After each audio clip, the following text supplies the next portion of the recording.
aksi nyata. Materi asesmen. Judul aksi nyata menyelenggarakan pelaporan belajar oleh murid. Karya Nurazmi, SSI Sekolah SMA Negeri 5 Bangko Pusako.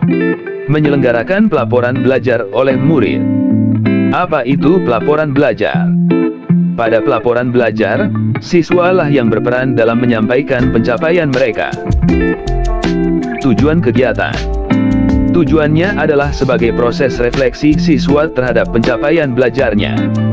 Waktu kegiatan. Akhir semester pembelajaran. Perbedaan pelaporan belajar dan pelaporan hasil belajar.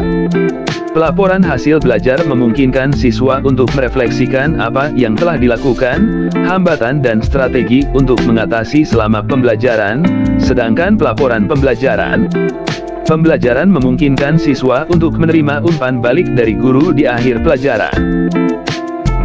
Hal yang perlu ditekankan pada saat pelaporan belajar. Murid tidak hanya menyampaikan nilai yang didapat, namun murid diharapkan dapat menyampaikan proses pembelajaran yang dilalui, baik itu melalui hal yang mereka sukai ataupun hambatan yang mereka hadapi. Beberapa alternatif pelaporan hasil belajar. 1. Portofolio, 2. Diskusi, 3. Pameran.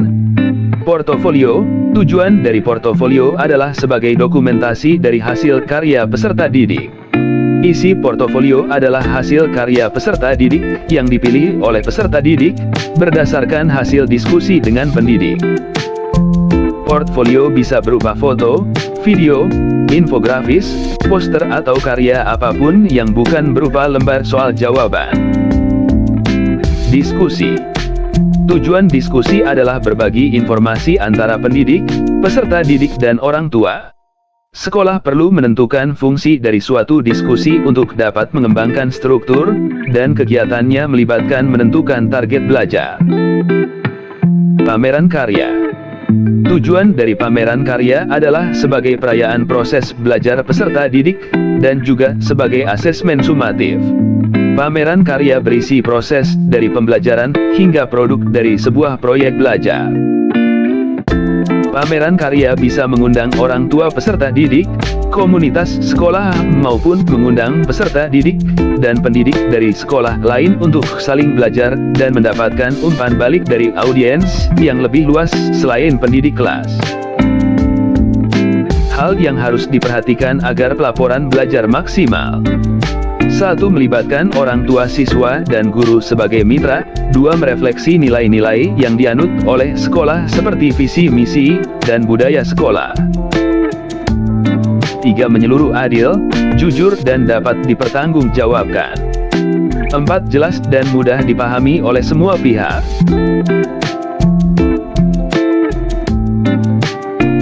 Dokumentasi hasil karya siswa.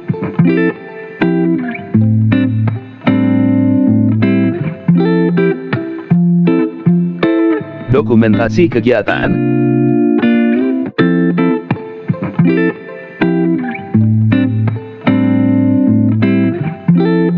Umpan balik orang tua siswa.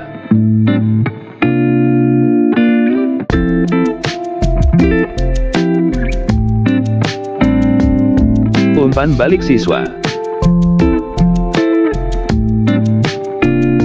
Terima kasih sudah menonton aksi nyata ini. Sampai jumpa di aksi nyata saya berikutnya. Salam Semanli.